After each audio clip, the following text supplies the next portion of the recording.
bizi-bizi, kalean bezala. Bizi-bizi, eskolako jolastokian, ikasgelan bezala. Lantokian bizi-bizi, lagun arteko solasaldietan bezala. Bizi-bizi, osagilearenean, saltokietan bezala. Zuzeneko harremanetan, bizi-bizi, virtualetan bezala. Bizi-bizi kirolean, liburuetan edo zineman bezala. Prest gaudelako gu, Euskal Herritar gehienok. Hori horrela izan dadin. Prest gaudelako euskarari gure hitzen egoak eskaintzeko. Ahotik belarrira, bihotzetik bihotzera. Burutik burura, egalda dadin. Samur bezain indartsu. Dakiguna, dakigula. Mintzatzen ez dena baita euskara eskaz bakarra. Prest gaude eta gogotsu. Euskarak gure ahoan bizi-bizi dantza egin dezan. Gogotsu gaude eta prest. Gure belarrietan atseginez onartzeko euskararen soinua. Dakiguna, dakigula.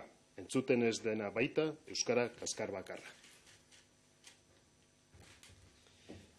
Prest gaudelako eta ezin gogotsuago, euskaraz ere gero eta gehiago bizitzeko.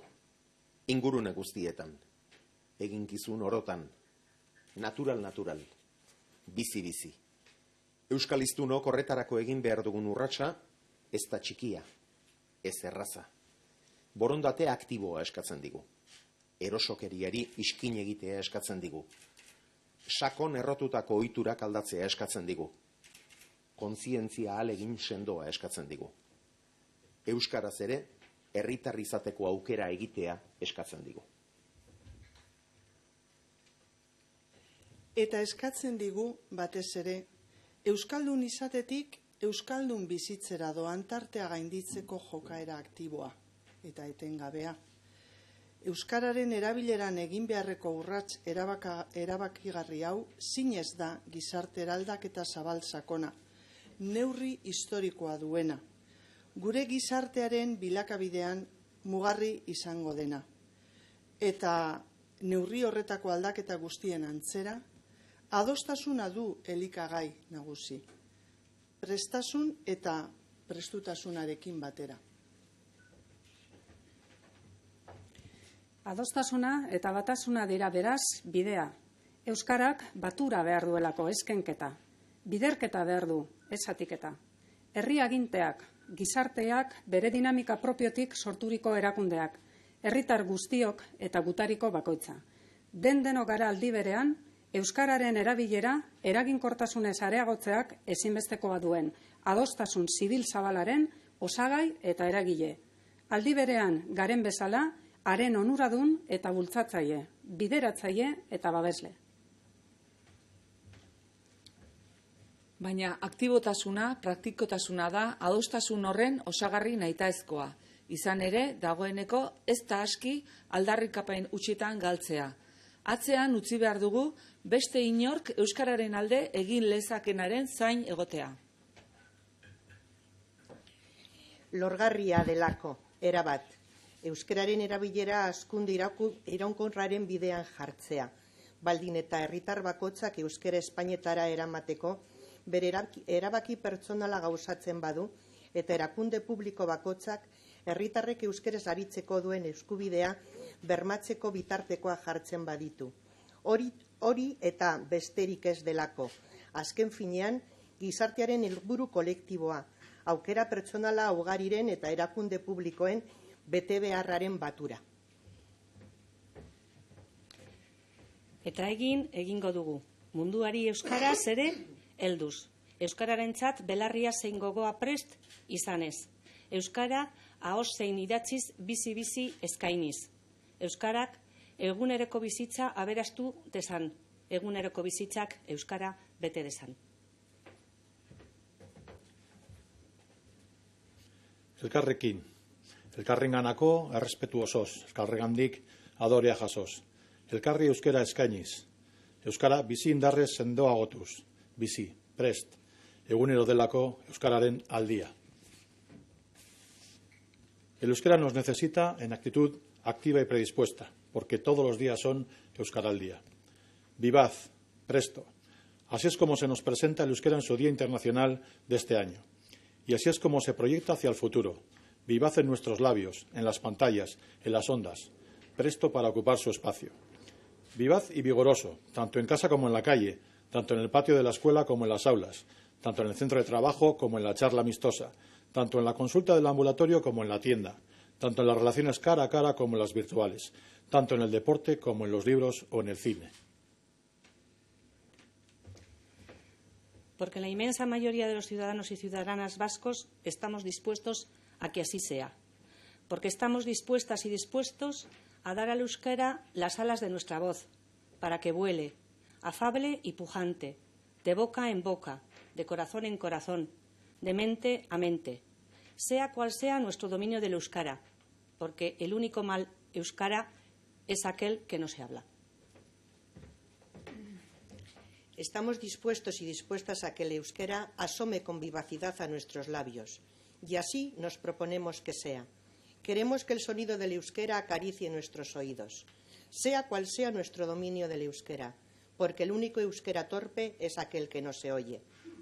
Porque estamos dispuestos y dispuestas, y lo deseamos profundamente, a vivir cada vez más en euskera, en todos los entornos, en todos los quehaceres, con mayor naturalidad, con plena vitalidad.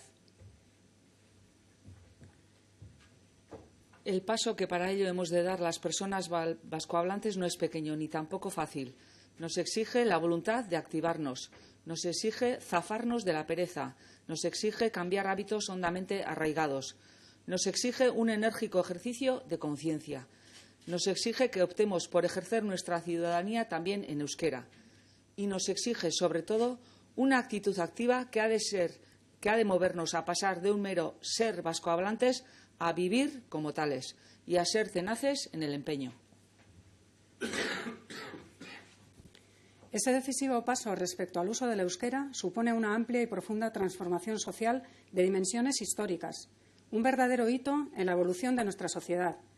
Y a semejanza de cualquier otra transformación de tal alcance, se sustenta fundamentalmente sobre el consenso, así como sobre una disposición diligente. El camino, en consecuencia, es el del consenso y la unidad, porque el euskera necesita sumar, no restar, precisa multiplicación, no división. Los poderes públicos, las organizaciones surgidas en el seno de la sociedad a través de sus propias dinámicas, todos y cada uno de los ciudadanos y ciudadanas, absolutamente todas y todas somos, a un tiempo, sujetos y agentes del amplio consenso que, ineludiblemente, requiere un eficaz crecimiento del uso del euskera, del mismo modo que somos simultáneamente beneficiarios e impulsores, auspiciadores y tutores de tal consenso. Pero el rasgo sustancial de ese consenso es su carácter activo, unido a su pragmatismo. En efecto, no es momento de perderse en vacuas proclamas. Debemos dejar de permanecer a la espera de lo que otros puedan hacer en pro del euskera. Porque el crecimiento sostenible del uso del euskera es perfectamente factible siempre y cuando todos y cada uno de los ciudadanos y ciudadanas sustanciemos en la práctica la decisión personal de llevar el euskera a nuestros labios y todas y cada una de las instituciones pongan los medios necesarios para garantizar el derecho de cada ciudadano y ciudadana a utilizar el euskera, puesto que en ello, y no en otra cosa, consiste, en definitiva, el objetivo colectivo de la sociedad, la suma de las muchas opciones personales y de los deberes de las instituciones. Y lo haremos, asomándonos al mundo también en euskera, manteniendo nuestros oídos y espíritu prestos para el euskera, haciendo volar en euskera nuestras palabras y textos, para que el euskera enriquezca nuestra vida cotidiana, para que nuestra vida cotidiana colme al euskera, codo, con mutuo respeto y determinación compartida, ofreciéndonos el euskera recíprocamente y a manos llenas, para que el euskera se impregne de vitalidad, en actitud activa y predispuesta, porque todos los días son euskara al día.